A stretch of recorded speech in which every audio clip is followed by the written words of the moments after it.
We know more about the Mughals than our warriors. We know more about Mughals than we know about Shivaji and Rana Pratap and Prithviraj Chauhan. Why? Because history that is written by the victors is peddled by the vanquished, and we have been vanquished.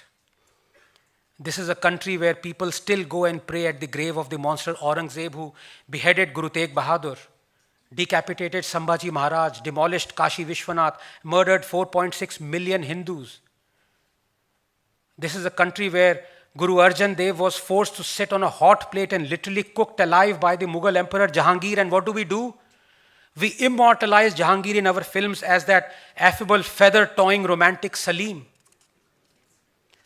This is a country where a celebrated historian, Ram Guha, didn't want Delhi roads to be named after Chhatrapati Shivaji Maharaj, the man who birthed an empire stretching from Peshawar to Plassey, because in Guha's words, he was a, quote, little-known regional figure and a feudal lord who endorsed caste hierarchies, unquote. This is a country where we eulogize the invaders who over century after relentless century perpetrated the largest genocide in human history and murdered 80 million of us. A figure arrived at authoritatively by historians K.S. Lal and Will Durant. This is a country where Kareena Kapoor and Saif Ali Khan take pride in naming their son Taimur. Where Akhilesh Yadav takes pride in having the nickname Tipu. Our history has been written by those who hated Hindus, Hinduism and Hindustan. Our history is being written by those who hate Hindus, Hinduism and Hindustan. There are hundreds of examples, but just one would suffice. Tipu Sultan. Read his manifesto, written in his own words. It is a terrifying proclamation calling for all Muslims to come together to wage jihad. Annihilation of the infidels is our sacred duty, he writes. The Hindus of Coorg suffered a particularly brutal onslaught. Murders, tortures, forced conversions. Even dead Hindus were converted, even dead Hindus. Tipu destroyed more than 800 temples, 27 churches, captured 60,000 Christians, converted 30,000, killed thousands. Chroniclers Lewis Rice and R.D. Palsokar believe the figure could be as high as 8,000 temples. Descendants of Mandayam Iyengars do not celebrate Diwali till this day. Ever wondered why? Tipu butchered them on this day. Read Bartholomeo's personal account of Tipu Sultan's butchery in Calicut. Men, women and children were paraded naked and trampled by elephants. And yet, we call Tipu a symbol of communal harmony. We cheer when the statue of the evil racist Leopold is demolished in Belgium. But we celebrate Tipu Jayanti. Because tyrants who murder Hindus are not tyrants but heroes.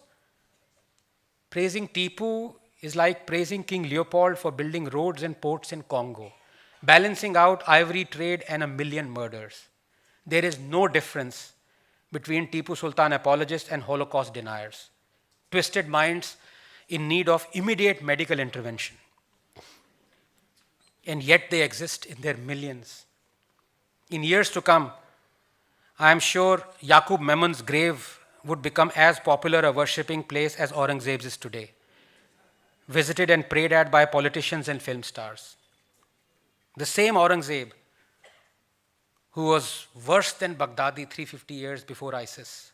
The genocide he perpetrated claimed, as I said, 4.6 million Hindu lives.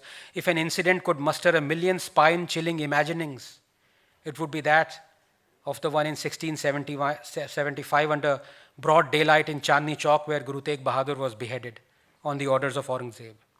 And yet, we have cities and roads named after him. We have his tomb consecrated and turned into a memorial.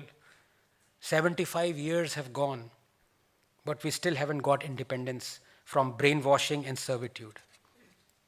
And that is why in years to come, Yaqub Memon would be celebrated just like Aurangzeb is. After all, tens of thousands attended his funeral, tears flowing down their cheeks. People will come and pray at his grave, seek his blessings. From the Aryans to Aurangzeb, from St. Xavier to Shivaji, our historians have chosen what to hide, what to invent, and what to disclose. The singular reason for this is the craving for patronage of an ideology, a government, an ecosystem, or a clique. Villains are made into heroes and heroes into villains. We like it this way. Our historical figures are to be worshipped. They are to be made into gods, into atlases who carry the weight of our ideologies and our biases on the nape of their necks. History as myth, myth as history. It confirms to what we really are, unsure of our present, fearful of our future, fear and trembling. That is what this is. And the whole nation chugs along on this dead yet simmering coal, a journey to nowhere, slow, halting, tiring, until you realize what the grand plan always is, to appropriate invaders and to forget our own heroes. How else do we explain appropriating foreign destructive ideologies and their proponents like Karl Marx, Mao, and Che Guevara? Can you now appreciate how reading and imbibing a particular history can weaken a nation? Because when you eulogize monsters like Che and Mao and Pol Pot, you also decide to walk on their paths. You weaken the nation. Look at what the communists did to Bengal. Look at what they did to anything they have touched, and they still venerate Stalin and Mao. Mao, who killed 63 million of his own people. And if you think I am talking abstract and philosophical gibberish, recall who wanted to scuttle the Indo-US nuclear deal, who was against the Green Revolution, against river linking, against dams. Recall who forbade the setting up of blood donation camps during the 1962 war with China. Recall who hailed the Tiananmen Square massacre. Recall who was against liberalization. They are still very much among us in our society, in our committees, in our universities, in our parliament. The more we are ignorant of our history, the more we are taught it wrongly, the more we clear the path for them to return to power.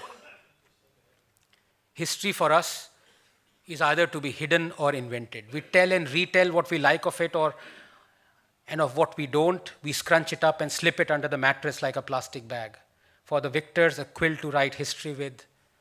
For the vanquished, the burden to peddle it. But we forget history is not homeopathy. It does not work as a placebo when diluted.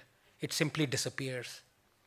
Every city a Hindu lives in, every school he attends, every university he goes to, every road he walks on, he cannot escape being confronted by his cruel past that raped, mutilated, murdered, pillaged, and converted him. He cannot escape being humiliated by it, pummeled again by it, by the force of history, condensed and packed into a punch that lands and lands and lands and keeps on landing until the Hindu is lying face down on the canvas, blood-laced spit bubbling from his lips. This is a Hindu Rashtra, they say. I ask them, is there a Hitler road in Tel Aviv?